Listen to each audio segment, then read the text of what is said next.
सुप्रभात। मैं कमलेश चंद मिश्र, पीजीटी हिंदी अध्यापक, city public school, Katra, Mungra, Badshahpur, Jaunpur, आप लोगों का हिंदी कक्षा में स्वागत करते हैं। पिछले ऑडियो और वीडियो क्लासेस में कक्षा 9 में पढ़ाई जाने वाली क्षितिज भाग 1 के काव्य खंड से कबीर की साखियाँ और ललद्दक के वाक का अध्ययन हम लोगों ने किया। आज हम कक्षा 9 हिंदी में पढ़ाई जाने वाली पुस्तक क्षितिज भाग 1 के गद्य खंड से 2 बैलों की कथा का अध्ययन करेंगे। उपन्यास सम्राट मुंशी प्रेमचंद जी द्वारा रचित 2 बैलों की कहानी में मनुष्य के पशु प्रेम और पशुओं का अपने स्वामी के प्रति लगाव का सजीव चित्रण किया गया है। लेखक ने मूक पशुओं की एक दूसरों के प्रति सद्भावना तथा स्वतंत्रता के लिए उनके संघर्ष का स्वाभाविक वर्णन किया है। मुंशी प्रेमचंद जी का कहना है कि जानवरों में गधा सबसे अधिक बेवकूफ़ समझा जाता है, इसलिए जब हम किसी व्यक्ति को बहुत अधिक बेवकूफ़ कहना चाहते हैं तो उसे गधा कहकर संबोधित करते हैं। गधे का चेहरा सदा उदास दिखाई देता है। गाय और कुत्ता भी अवसर आने पर खतरनाक हो जाते हैं। गधे को कभी भी किसी अन्य रूप में नहीं देखा गया। गधे का यही सीधापन अफ्रीका में दुर्दशा झेल रहे भारतवासियों की भी है। बैल को लेखक ने गधे से कम बेवकूफ़ नहीं माना है, क्योंकि वह कभी कभी अड़ियल बन जाता है और मारने लगता है। आइए इस कहानी का सारांश देखते हैं। 2 बैलों की कथा। मुंशी प्रेमचंद जी द्वारा लिखित 2 बैलों की कथा का सारांश इस प्रकार से है। झूरी के पास हीरा और मोती नाम के 2 बैल थे। दोनों बैल बहुत सुंदर और तंदुरुस्त थे। वे आपस में मूक भाषा में बातचीत किया करते थे। झूरी उनकी प्यार से देखभाल करता था। इन बैलों को भी झूरी बहुत स्नेह करता था। एक बार झूरी का साला गया उन दोनों बैलों को अपने गांव ले गया। वे उनके साथ नहीं जाना चाहते थे, इसलिए उन्होंने रास्ते में इधर उधर भागने की भी कोशिश की, परंतु झूरी का साला उन्हें किसी प्रकार हाँक कर अपने घर ले गया। उन्होंने उन्हें मोटी रस्सी से बांध दिया, सूखा चारा खाने के लिए दिया। रात को दोनों रस्सी तोड़कर सुबह होने तक अपने ठिकाने वापस आ गए। झूरी ने जब उन्हें सुबह अपने स्थान पर देखा तो उन्हें अपने गले लगा लिया। आसपास अन्य लोग भी वहां एकत्रित हो गए और तालियां बजा बजा कर स्वागत करने लगे।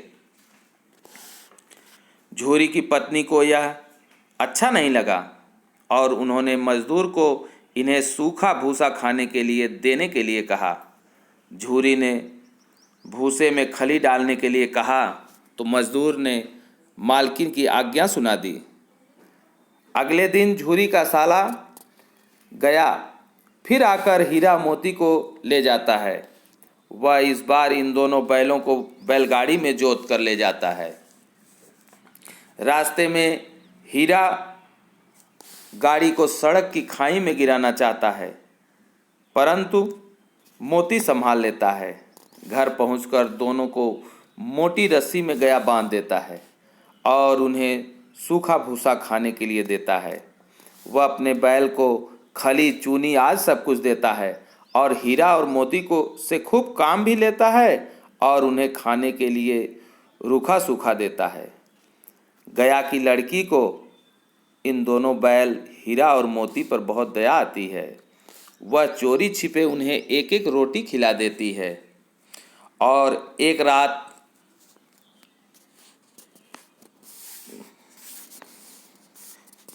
रात दोनों को रस्सी खोलकर भगा देती है। गया की लड़की जब इन्हें भगा देती है और चिल्लाने लगती है, फूफा वाले बैल भागे जा रहे हैं, फूफा वाले बैल भागे जा रहे हैं। गया गांव के अन्य लोगों के साथ इन्हें पकड़ने की कोशिश करता है, परंतु ये दोनों बैल भाग जाते हैं। भागते भागते दोनों बैल रास्ता भूल जाते हैं और उन्हें भूख लगती है तो मटर के खेत से मटर चरने लगते हैं। पेट भर जाने पर आनंद मनाने लगते हैं। तभी एक सांड इनकी तरफ आता दिखाई देता है। दोनों मिलकर सांड का मुकाबला करते हैं और उसे मारकर भगा देते हैं। थक कर वे खाने के लिए मटर के खेत में फिर घुस जाते हैं। तभी दो आदमी लाठियां लेकर दोनों को घेर लेते हैं। हीरा तो निकल जाता है पर मोती फंस जाता है। मोती को फंसा देखकर हीरा भी वहाँ रुक जाता है। दोनों को पकड़कर कांजी हाउस में बंद कर दिया जाता है। वहाँ उन्हें खाने के लिए कुछ नहीं मिलता। वहाँ अन्य जानवर गधा, भैंस, बकरी, घोड़े आदि भी बंद हैं। हीरा मोती कोशिश करके कांजी हाउस की दीवार तो तोड़ देते हैं। सभी जानवर भाग जाते हैं, लेकिन गधा नहीं भाग पाता। मोती दोनों गधों को सींग से मार मार कर बाड़े से बाहर निकाल देता है। दोनों इसलिए नहीं भाग पाते क्योंकि हीरा की रस्सी नहीं टूट सकी थी। सुबह होने पर कांजी हाउस के चौकीदार आदि मोती की खूब मरम्मत करते हैं और उसे भी मोटी रस्सी में बांध देते हैं। एक सप्ताह तक उन्हें पानी के अतिरिक्त कुछ खाने के लिए नहीं दिया जाता है। एक दिन एक दढ़ियल व्यक्ति ने इन्हें नीलामी में खरीद लिया और अपने साथ ले चला। रास्ते में वह उन्हें डंडे से मारता जा रहा था। अचानक हीरा और मोती को लगा यह तो उनका परिचित रास्ता है। यहीं से झूरी के घर से गया उन्हें ले गया था। उनकी पैरों की गति तेज होने लगती है। उन्हें अपना गांव, खेत, कुआं आदि दिखाई देने लगता है। दोनों मस्त बछड़ों की तरह कूदते हुए अपने घरों की ओर दौड़ने लगते हैं तथा दढ़ियल उनके पीछे दौड़ने लगता है। अपने निश्चित स्थान पर हीरा मोती आकर रुक जाते हैं और दढ़ियल भी उनके पीछे पीछे आकर खड़ा हो जाता है। बैलों की रस्सी पकड़कर बोलता है, ये बैल मेरे हैं, मैं इन्हें मवेशी खाने से खरीद कर लाया हूँ। झूरी ने कहा कि ये उसके बैल हैं। दढ़ियल जबरदस्ती बैलों को पकड़ कर ले जाने लगता है। मोती उन्हें सींग लगा दिया। दढ़ियल पीछे हट गया। मोती उनको दौड़ा लिया। दढ़ियल भाग खड़ा हुआ। गांव के लोगों ने हीरा मोती की खूब सराहना की और झूरी का साथ दिया। दोनों को हीरा मोती को खूब खली, भूसा, चोकर, दाना खाने के लिए दिया गया और झूरी उन्हें सहला रहा था। झूरी की पत्नी आकर दोनों हीरा और मोती को चूम लेती हैं। इस प्रकार से इस कहानी समाप्त होती है। इस पर आधारित कुछ प्रश्न हैं। इन प्रश्नों का उत्तर आप लोग लिखकर व्हाट्सएप कर देंगे, हम इसे चेक कर लेंगे। पहला प्रश्न है, कांजी हाउस में पशुओं की हाजिरी क्यों ली जाती रही होगी? क्योंकि कांजी हाउस की दीवारें कच्ची थी और कोई पशु निकलकर इससे भाग न जाए, इसलिए इसकी हाजिरी ली जाती रही होगी। छोटी बच्ची को बैलों के प्रति प्रेम क्यों उमड़ आया? छोटी बच्ची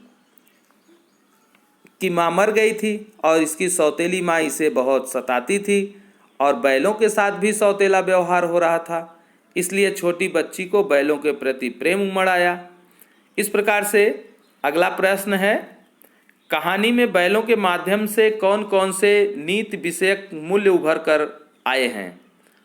अगला प्रश्न, प्रस्तुत कहानी में प्रेमचंद ने गधे की किन स्वाभाविक विशेषता के आधार पर उसके प्रति रूढ़ अर्थ मूर्ख का प्रयोग कर किस नए अर्थ की ओर संकेत किया है? किस घटना से पता चलता है कि हीरा मोती में गहरी दोस्ती थी, लेकिन औरत जात पर सींग चलाना मना है, या भूल जाते हो? हीरा के इस कथन के माध्यम से स्त्री के प्रति प्रेमचंद जी के दृष्टिकोण को स्पष्ट करिए। अगला प्रश्न, किसान जीवन वाले समाज में पशु और मनुष्य के आपसी संबंध को कहानी में किस तरह व्यक्त किया गया है? इतना तो हो ही गया, 9-10 प्राणियों की जान बच गई, वे सब आशीर्वाद देंगे। मोती के इस कथन के आलोक में उनकी विशेषता बताइए। आशय स्पष्ट करना है। अवश्य ही उनमें ऐसी कोई गुप्त शक्ति थी जिससे जीवों में श्रेष्ठता का दावा करने वाला मनुष्य वंचित है।